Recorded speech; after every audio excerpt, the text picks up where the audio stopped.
नमस्कार। सियासी अखाड़ा लेकर हाजिर हूं मैं आपके साथ वरुण गोयल। अपने बयानों से हमेशा सुर्खियां बटोरने वाले नेता पूर्व केंद्रीय मंत्री चौधरी बीरेंद्र सिंह एक बार फिर कुछ कह रहे हैं, और जो कह रहे हैं वो बगावत का संदेश दिखाई दे रहा है। रेवाड़ी में आयोजित एक कार्यक्रम के दौरान बीरेंद्र सिंह ने अपनी पार्टी को रेजिमेंटेशन पार्टी करार दिया, तो कांग्रेस को एक मूवमेंट बताया है। इसके अलावा उन्होंने कांग्रेस को बहुत सारी सलाह भी दी है। तो उन्होंने ये भी कह दिया है कि काडर बेस पार्टी में सर्वे सर्वा होते हैं और दूसरे नेता नहीं उभर पाते हैं। रिपोर्ट देखिए।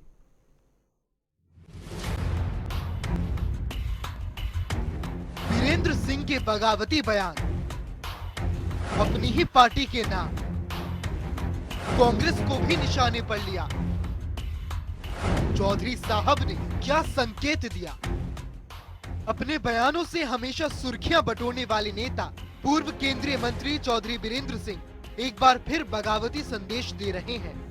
रेवाड़ी में आयोजित एक कार्यक्रम के दौरान बीरेंद्र सिंह ने अपनी ही पार्टी को रेजिमेंटेशन पार्टी करार दिया, तो कांग्रेस को एक मूवमेंट बताया। कांग्रेस तो मूवमेंट है, तो एक तो ये फर्क होता है। आप इसमें सिर्फ बीजेपी नहीं, आप कम्युनिस्टों को देख लो। एक ये आप पार्टी जो है, जयललिता की जो पार्टी है, ये तो 3-4 पार्टियां हैं जिसमें कार्डर सिस्टम है। इसलिए केजरीवाल है तो केजरीवाल ही है, दूसरे की बात मत सोचो। जयललिता है तो जयललिता है। तो ये फर्क है, और दूसरी पार्टियां ऐसी हैं वहां उभर जाते हैं। चौधरी बीरेंद्र सिंह के बयान के बाद राजनीतिक गलियारों में संभावनाएं सरपट दौड़ने लगी। अनेक सवालों पर चर्चा होने लगी। क्या बीरेंद्र सिंह नई तैयारी में है? उनका ये संदेश किसके लिए है? बीजेपी में रहते हुए आजादी के सवाल पर चौधरी बीरेंद्र सिंह ने कहा कि काडर बेस्ड पार्टी में एक ही नेता सर्वे सर्वा होता है, और जहां काडर होता है वहां नेता नहीं उभरते।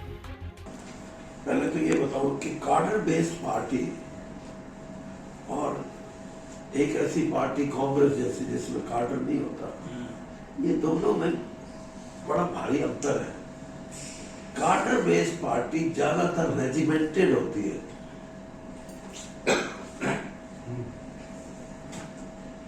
और उसका नुकसान ये होता है कि उसमें लीडरशिप उभरने में मतलब मैं पता नहीं किस क्वालिटी का हूं, लेकिन मैं क्योंकि काडर में एक डिसिप्लिन्ड हूं, तो मेरी जो क्वालिटीज है किसी को पता ही ना लगेगा।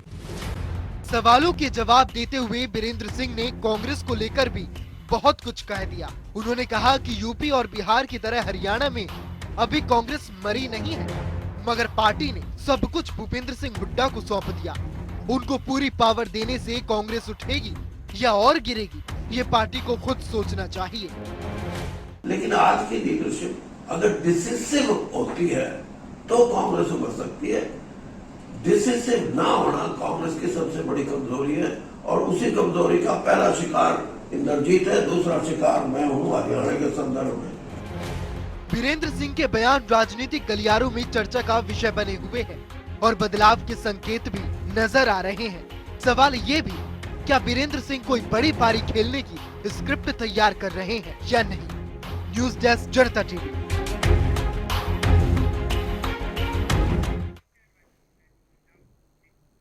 चौधरी बीरेंद्र सिंह अपना वही अंदाज, और उस अंदाज के बाद चर्चा ये कि आखिर बीरेंद्र सिंह के मन में चल क्या रहा है।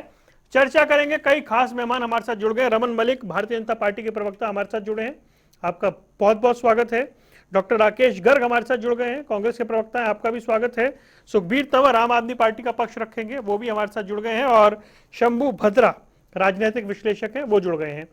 सबसे पहले रमन मलिक जी, ये रेजिमेंटेशन ये कमेंट है या कॉम्प्लीमेंट है, आप क्या समझ पाए?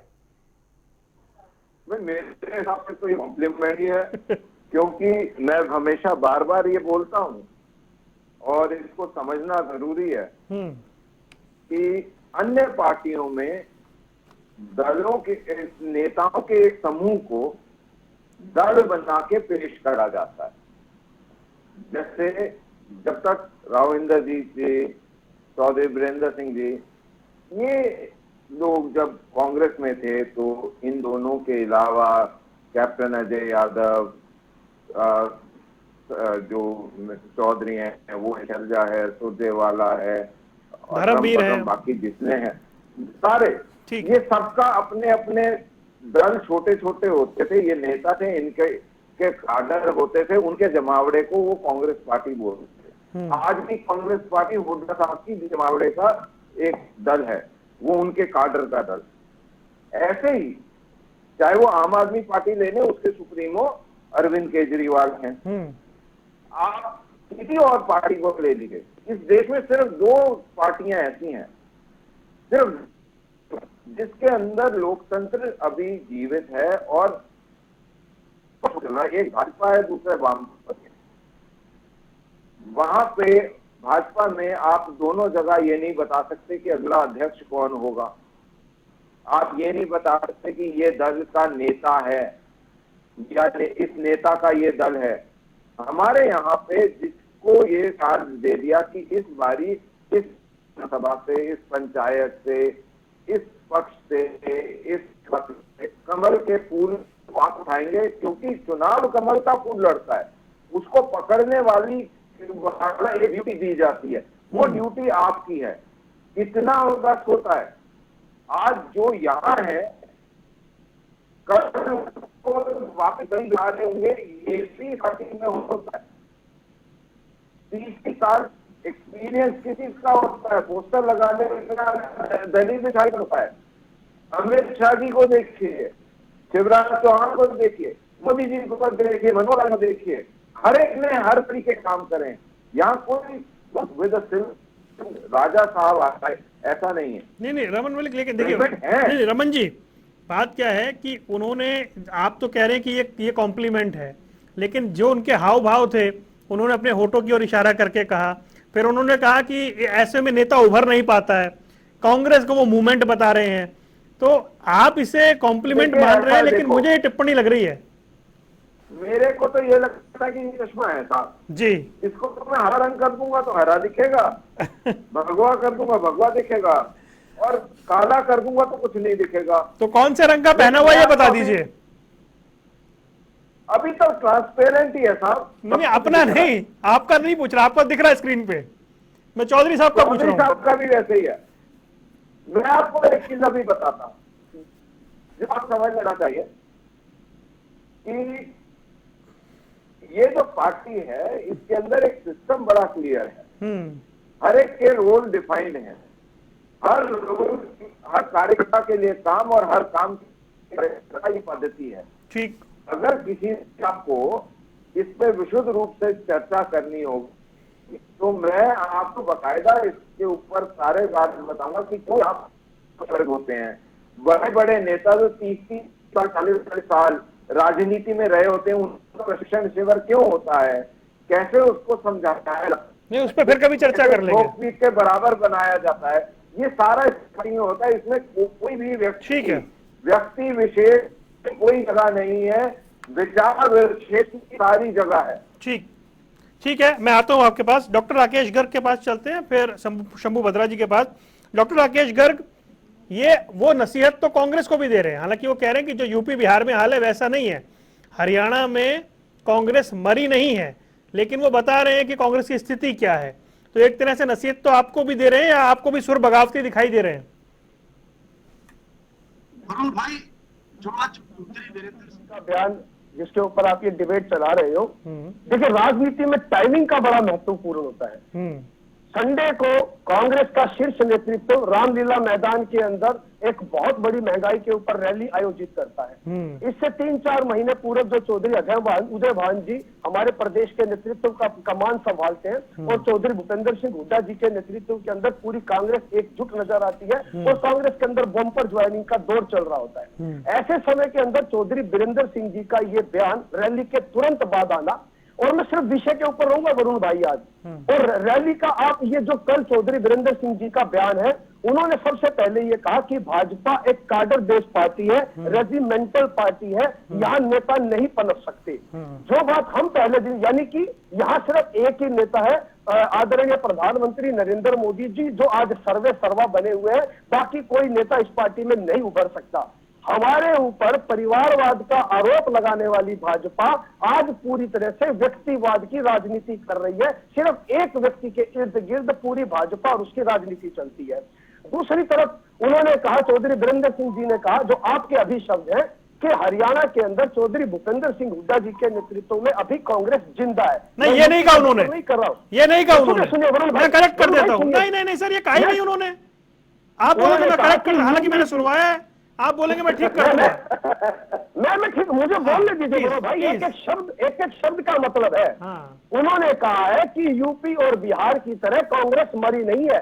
चौधरी, इसका मतलब ये हुआ कि चौधरी भूपेंद्र सिंह हुड्डा जी के नेतृत्व में कांग्रेस जिंदा है। उन्होंने ये भी कहा कांग्रेस में फैसले लेने की क्षमता नहीं है, हालात ठीक होते तो मुझे और गुलाम नबी आजाद को पार्टी नहीं छोड़नी पड़ती।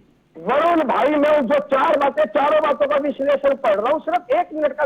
1 मिनट लीजिए, और गेस्ट भी है मेरे पास, 1 मिनट लीजिए। बिल्कुल बिल्कुल, 1 मिनट के अंदर। मतलब हम ये समझते हैं कि अब चौधरी वीरेंद्र सिंह जी ये स्वीकार कर रहे हैं कि आने वाला 2024 का समय चौधरी भूपेंद्र सिंह हुड्डा जी के नेतृत्व में कांग्रेस का है। तीसरी, उन्होंने एक अहम बात, 10 साल इस पार्टी में रहे, 8 साल, उन्होंने कहा कि देश में आज भी गरीबी, बेरोजगारी और असमानता बनी हुई है। आखिरी बात जो आप कह रहे हैं, निर्णय न लेने की क्षमता के कारण उन्होंने कांग्रेस छोड़ी, चौधरी राविंदर सिंह ने कांग्रेस छोड़ी। 2014 के अंदर इन दोनों ने कांग्रेस छोड़ी थी, और आज भी वो स्वयं एडमिट कर रहे हैं कि अगर सोनिया गांधी जी के हाथों में एक सलाह दे रहे हैं कि सोनिया गांधी जी के हाथों में अगर कमान हो तो कांग्रेस का पूरा उद्धार हो सकता है। इस बात का भाव समझिए कि इसका मतलब इनकी रगों में खून कांग्रेस का है। कुछ समय के लिए हो सकता है ये डेपुटेशन के अंदर भारतीय जनता पार्टी में गए हो, और आज जब इनको ये लग रहा है कि 2024 के अंदर राहुल जी के नेतृत्व में देश में और चौधरी भूपेंद्र सिंह हुड्डा जी के नेतृत्व में कांग्रेस प्रदेश में आ रही है, तो ये जो बगावती सुर नहीं है, ये मुझे लगता है कि जो इनको बुद्धि आई है, ये बगावती नहीं है। मुझे लगता है कि राजनीति के ये बहुत बड़े विशेषज्ञ हैं। आपने इसमें से मीठा मीठा निकाल लिया और कड़वा कड़वा छोड़ दिया। ठीक है, मैं आऊंगा आपके पास। नहीं, मैं आता हूँ। अरे मैं आ जाऊंगा साहब, मैं आ जाऊंगा, मैं आता हूँ। मैं जरा दो और मेहमान है, मैं आता हूँ, फिर आता हूँ। शंभू भद्रा जी के पास चलते हैं। शंभू भद्रा जी, चौधरी साहब आखिर चाहते क्या है? चर्चा में बने रहना चाहते हैं या वाकई जो मोह है वो भंग हो रहा है? देखिए, चौधरी जी बयानों के लिए जाने जाते हैं। वीरेंद्र सिंह इसके पहले भी समय समय पर अलग अलग तरह के बयान देते रहते हैं, खासकर इस तरह के बयान देते हैं जिसमें कि पार्टी के प्रति जो उनका लाइन है उस लाइन में चेंज मिलता है, कि लगता है कि पार्टी के खिलाफ बगावत कर रहे हैं, कभी लगता है कि पार्टी को नसीहत दे रहे हैं। आज का जो ये रेवाड़ी का बयान है, स्पेशली अगर आप देखेंगे तो कहीं न कहीं लगता है कि बीजेपी से उनका धीरे धीरे वो भंग हो रहा है, और कहीं न कहीं अपना एक कांग्रेस की तरफ झुकाव उनका हो रहा है। पूर्व चूंकि 40 साल से अधिक समय तक उन्होंने कांग्रेस में रहा हुआ है, तो कांग्रेस की सब कुछ उनके पूरे पॉलिटिक्स में कांग्रेस से रची बसी है। तो उस हिसाब से हो सकता है कि उनका मोह भंग हो रहा हो और कांग्रेस में एंट्री के लिए सोच रहे हो या कांग्रेस में आने के लिए सोच रहे हो। लेकिन सबसे जो बड़ी बात है कि कांग्रेस को लेकर के जिस तरह की उन्होंने बात की है, कि अगर मान लीजिए कि सोनिया गांधी को लेकर के बात की है कि सोनिया गांधी अगर कांग्रेस को का नेतृत्व संभाले, तो ये चीज कांग्रेस के जितने भी बड़े नेता हैं, जो सीनियर नेता हैं, जो कांग्रेस में है भी या ग्रुप टेस्ट में है या बाहर चले गए हैं, सभी चाहते थे कि सोनिया गांधी ही पार्टी को संभाले, राहुल गांधी नहीं संभाले। लेकिन जो कांग्रेस के अंदर लाइन है, वो लाइन ये है कि अल्टीमेटली राहुल गांधी पार्टी को संभाले, और राहुल गांधी पद पे रहे या ना रहे पद पे, लेकिन पार्टी को राहुल गांधी ही संभाले। तीसरी बात, रेजिमेंट की बात की है बीजेपी में कि एक रेजिमेंट पार्टी है, कैडर बेस्ड पार्टी है, और उसमें दूसरे नेता को उभरने का मौका नहीं मिलता है। तो मैं इस बात से सहमत नहीं हूँ। बीजेपी एक पार्टी, कैडर बेस्ड पार्टी हो सकती है, उनको उनका देखने का एक नजरिया हो सकता है, लेकिन इस वक्त देश में बीजेपी एक ऐसी पार्टी है जिसमें कम से कम वंशवाद, परिवारवाद हावी नहीं है। और कहीं न कहीं जैसे कांग्रेस में हर नेता सोनिया गांधी को ही नेता बनाने के लिए रिजिड हो रहे हैं कि उन्हीं को बना दिया जाए, बाहर से किसी अध्यक्ष को बनाने की तैयारी नहीं है, उसकी कोई नीति नहीं है, तो उस तरह से बीजेपी में नहीं है। बीजेपी का एक फेस नरेंद्र मोदी हो सकते हैं, वो आज के फेस हैं। उससे पहले आडवाणी वाजपेयी जी हुआ करते थे, उससे पहले जनसंघ पूरे स्वरूप में था। कल आने वाले टाइम में हो सकता है कि कोई तीसरा आदमी फेस हो जाए बीजेपी का, तो वो, लेकिन वो ऑप्शन कांग्रेस में या जो परिवार बेस्ड पार्टी है उसमें संभव नहीं होता है कि इस पूरे आईने को देखेंगे। जी मैं आता हूं आपके पास। सुखबीर तंवर, आपको आवाज मिल रही है मेरी? आ रहा हूं घर साहब, आ रहा हूं। सुखबीर जी आवाज मिल रही है? जी वरुण जी। जी सुखबीर जी, आपके कई बड़े नेताओं ने कई बार ये कहा कि चौधरी वीरेंद्र सिंह से हमारे अच्छे संबंध हैं, उनके कार्यक्रमों में भी कई बार ऐसा लगा कि आना जाना हुआ। चौधरी वीरेंद्र सिंह के जो बयान हैं, आम आदमी पार्टी को कोई संभावना दिखती है क्या कि उन्हें हरियाणा में एक बड़ा चेहरा मिल जाए? देखिए वरुण जी, निश्चित तौर पे जो आज की भारतीय जनता पार्टी है वो कांग्रेस का भगवा संस्करण, उसका प्रत्यक्ष उदाहरण मैं अगर बताऊं, चौधरी वीरेंद्र सिंह, राव इंद्रजीत सिंह, चौधरी धर्मवीर सिंह, अरविंद शर्मा, रमेश कौशिक, ये सब सांसद, और इसके अलावा अनेक ऐसे पिछले कार्यकाल में भी अभी भी जो हैं अनेक ऐसे विधायक हैं जिनकी पृष्ठभूमि कांग्रेस से जुड़ी हुई है। तो सर अशोक तंवर, चित्रा सरवारा को आप काउंट कीजिए ना अपने में। नहीं, मैं कर दूंगा काउंट उनको भी। जो भारतीय जनता पार्टी और कांग्रेस का जो विषय है उस बात की बात है, ठीक है। और दूसरी बात, आज जो चौधरी वीरेंद्र सिंह जी का खैर बहुत बारी दर्द छलक जाता है। निश्चित तौर पे हरियाणा प्रदेश की राजनीति में जो राव इंद्रजीत सिंह जी का कद है और जो चौधरी वीरेंद्र सिंह जी का कद है, और जिस प्रकार से इन लोगों की जो एक आंतरिक मन की इच्छा है इस प्रदेश का नेतृत्व करने की, वो इच्छा अभी तक पूरी नहीं है। और कहीं ना कहीं आज भी जो जिस प्रकार से चौधरी वीरेंद्र सिंह जी का बयान आया, कहीं ना कहीं ऐसी इच्छा पूरी करने का अवसर आप देंगे क्या?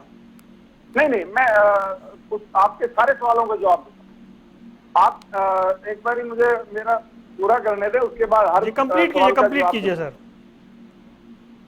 अच्छा, आपके माध्यम से मैं तो कहना ये चाहता हूँ, जो आज इस देश और प्रदेश के राजनीतिक हालात हैं, आज जिस प्रकार से जो राजनीतिक कद चौधरी वीरेंद्र सिंह जी का है, राव इंद्रजीत सिंह जी का है, और जिस प्रकार से इनकी उपेक्षा हो रही है, आज राष्ट्र और प्रदेश के राजनीतिक जन जागरण के लिए इनको आम आदमी पार्टी की निरंतर बढ़ती हुई लोकप्रियता में चार चांद लगाने का प्रयास करना चाहिए। ये हुई बात। निश्चित तौर पे, ठीक है, निश्चित तौर पे उपेक्षा हो रही है उसका पूरा सम्मान आम आदमी पार्टी में मिलेगा। मैं समझ गया। मैं आता हूं सर आपके पास तंवर साहब जी, आता हूं क्योंकि रमन मलिक इंतजार भी कर रहे हैं और बहुत सारे सवालों के जवाब भी देने हैं। मलिक साहब, ऐसा लग रहा है कि कहीं ना कहीं नाराज से नजर आ रहे हैं चौधरी साहब, ऐसी फीलिंग आ रही है क्या? नहीं, देखिए, नाराज और ना नाराज की तो बाद में बात करेंगे। मेरे को तो यही नहीं पता लगा तंवर साहब इनेलो से उठ के आप पार्टी में कब गए।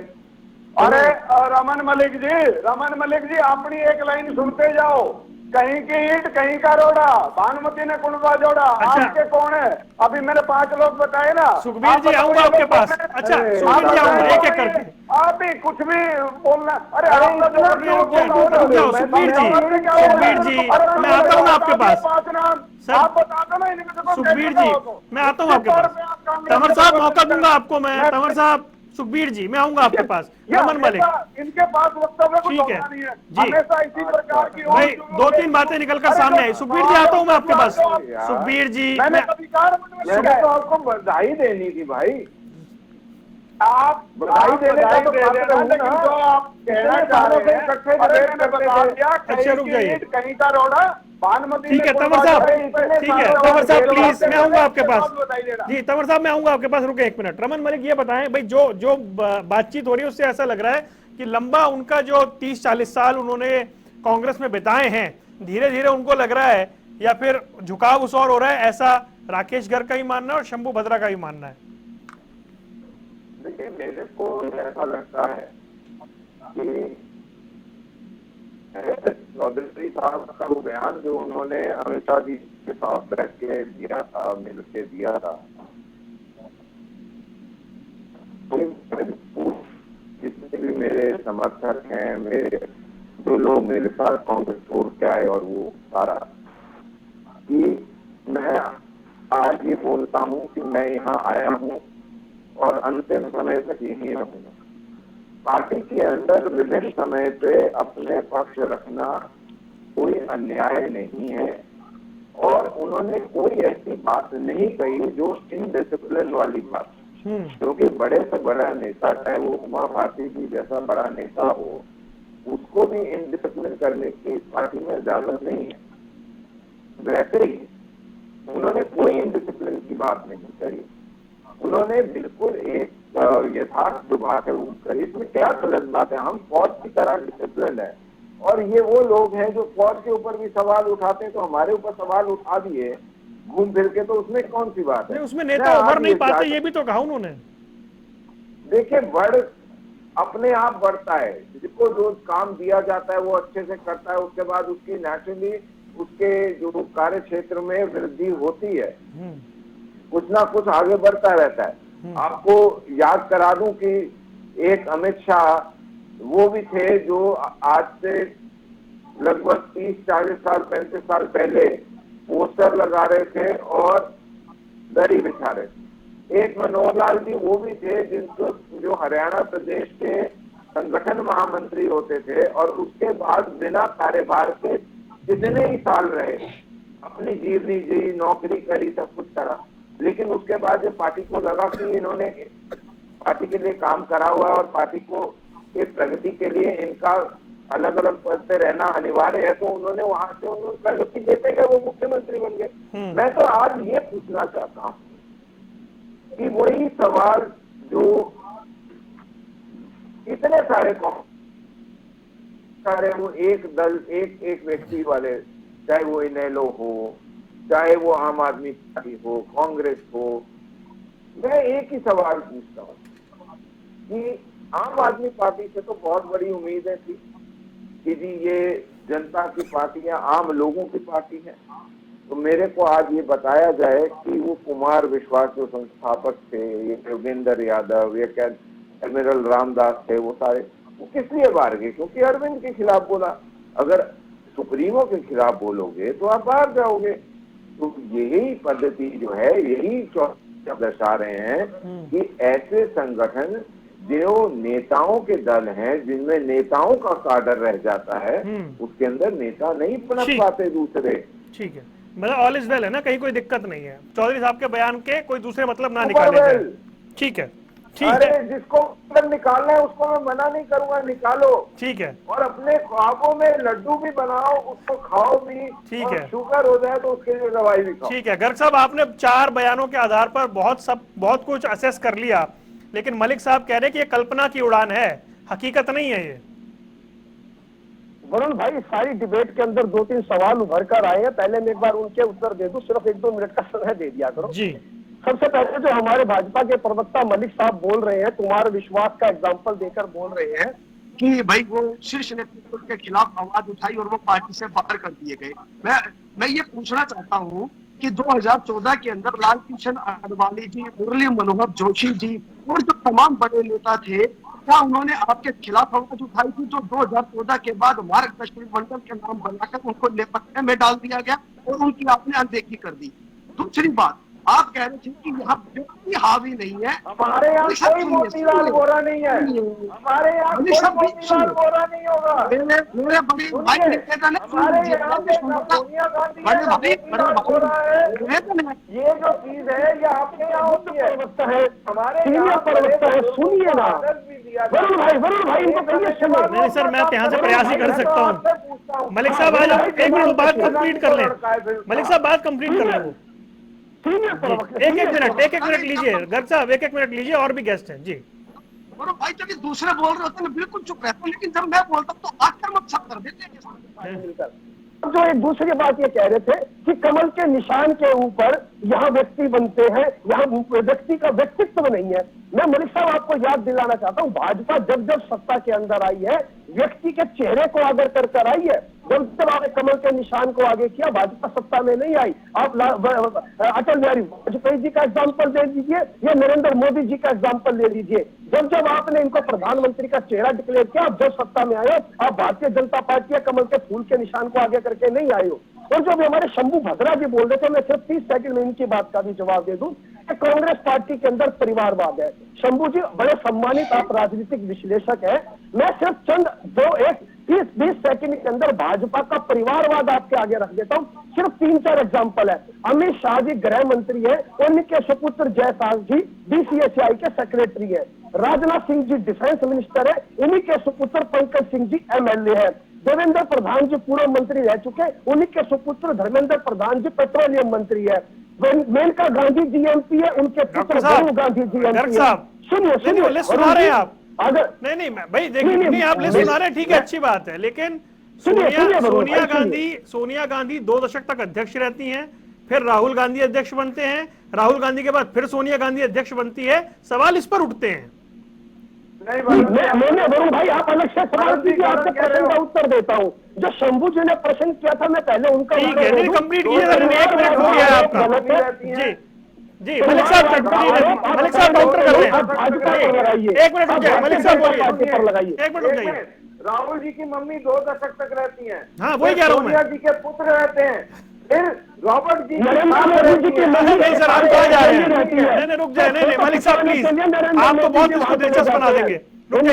हिंदुस्तान की सभ्यता के अंदर अगर जो बच्चा अपने माँ बाप को अकेला छोड़ देता है, ऐसे बच्चों को अरे नहीं सर, चर्चा को कहीं और ले जा रहे हैं आप। गर्ग साहब कहाँ चर्चा चौधरी साहब से शुरू हुई थी, कहाँ चले गए? शंभू भद्रा जी, मैं मूल मुद्दे पर आ रहा हूँ। ये विषय कांग्रेस के परिवारवाद और बीजेपी के व्यक्तिवाद पर चला गया।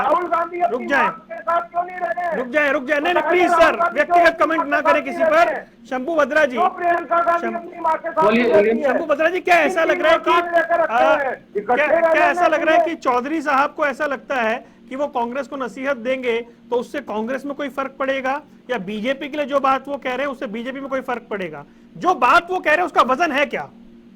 नहीं देखिए, इस टाइम में चौधरी वीरेंद्र सिंह पिछले कुछ सालों से इस तरह से बयान दे रहे हैं कि उन्होंने अपना वेटेज, पॉलिटिकल वेटेज खुद ही कम कर लिया है। तो अभी कोई भी ना बीजेपी उनके बयान को सीरियस लेने वाली है, ना कांग्रेस उनके बयान को सीरियस लेने वाली है। और इस बयान से ना कांग्रेस को कोई फर्क पड़ने वाला है, ना बीजेपी के जो कामकाज के तरीके हैं उस पर कोई फर्क पड़ने वाला है। हरियाणा की पॉलिटिक्स को अगर आप समझेंगे तो चौधरी वीरेंद्र सिंह वो उस समय में राजनीति करते थे जब हुड्डा जी को सीएम बनाने के लिए 2005 को याद कीजिए कि ये उस समय में बड़े कद के नए चेहरे थे उस 2005 में, लेकिन फिर भी उनको सीएम बनाया गया था। तो इनका जो पॉलिटिकल लगातार जो इनका करियर रहा है, बड़े बड़े अफसर, बड़े नेता होने के बावजूद जब कभी भी प्रदेश के नेतृत्व की बारी आई तो बाजी कोई और ले गए, इनको मौका नहीं मिला है। और अब जब उन्होंने पार्टी छोड़ दी, बीजेपी में आए, तो बीजेपी का जो वर्क ऑफ स्टाइल है वहां पे केंद्रीय मंत्री तक तो ठीक था, लेकिन स्टेट में अब कोई उनकी भूमिका कहीं बीजेपी को नजर नहीं आ रही है। बीजेपी की जो पॉलिटिक्स है हरियाणा को लेकर के, कि उस पॉलिटिक्स में वो फिट नहीं बैठेंगे कि उनको आगे लेके आएंगे, उनको नेतृत्व देंगे, उनको उस तरह से नहीं होने वाला है। तो आने वाले, और जहां तक परिवारवाद की बात कर रहे थे, तो बीजेपी के परिवारवाद और कांग्रेस के परिवारवाद में बहुत फर्क है। शंभू जी फिर कभी चर्चा करेंगे, समय इतना नहीं है इस पर। एक कमेंट मुझे तंवर साहब से लेना है। तंवर साहब, आपने बताया ये 2 बड़े नेता हैं, इनकी उपेक्षा हो रही है, तो खुल के ऑफर दीजिए या खुल के वेलकम कीजिए उनका, बोलिए आप आइए हमारे साथ। देखिए वरुण जी, निश्चित तौर पे दोनों बेदाग नेता हैं, साफ सुथरी छवि के नेता हैं, और जिस प्रकार का इनका आज तक का जितनी राजनीति रही है, वो चाहे वो कांग्रेस में रहे हो चाहे भारतीय जनता पार्टी में रहे हो, मतलब छवि बहुत बेहतर है। और हरियाणा और राष्ट्र के परिप्रेक्ष्य में इन दोनों नेताओं को जरूर सोचना चाहिए, और जो इनका अनुभव है निश्चित तौर पे इस देश और इस प्रदेश को फायदा होना चाहिए। और कांग्रेस और भारतीय जनता पार्टी, इन दोनों में जो इनकी महत्वाकांक्षा है, जो आशाएं हैं, वो पूर्ण होती हुई नहीं लग रही हैं। इसलिए आपके चैनल के माध्यम से मैं तो इन दोनों नेतागण से विनम्र अनुरोध करूंगा कि आत्मचिंतन करें, इस राष्ट्र के प्रति इस प्रदेश के प्रति और जिस प्रकार की लूट इस विगत के 75 साल में चल रही है और जिस प्रकार से इन्होंने अपने आप को बेदाग रखा है। ठीक है सर, कंप्लीट हुआ। एक फाइनल 10 सेकंड का कमेंट। रमन मलिक, क्या दो नेता अनकंफर्टेबल हैं आपके यहाँ? सिर्फ 10 सेकंड। हमारा दिल भी बड़ा है, हमारा घर भी बड़ा, और यहाँ पे सबके लिए जगह बराबर है। मैं तो अभी एक चीज आपको बता दूं, जिस प्रकार से घर की बात और बुजुर्गों को रखने की बात थी, अभी सज्जन बोल रहे थे डॉक्टर गर्ग साहब, तो मैं उनको बता दूं कि राहुल गांधी और प्रियंका गांधी दोनों माँ के साथ नहीं रहते। तो अरे नहीं सर, छोड़िए ना, कहा ये कहा विषय कहीं और चला जाएगा। विषय चौधरी साहब का था, चर्चा इसी पे थी, फिर इस पे बात कर लेंगे। सर माफी चाहता हूँ, समय की कमी है। आप चारों मेहमान जुड़े, बहुत बहुत शुक्रिया। सवाल ये है कि चौधरी बीरेंद्र सिंह के मन में आखिर क्या है, क्या वो चाहते हैं और बार बार उनके बयान ऐसे सामने क्यों आते हैं। सियासी अखाड़ा में आज इतना ही। दीजिए इजाजत, देखते रहिए जनता टीवी।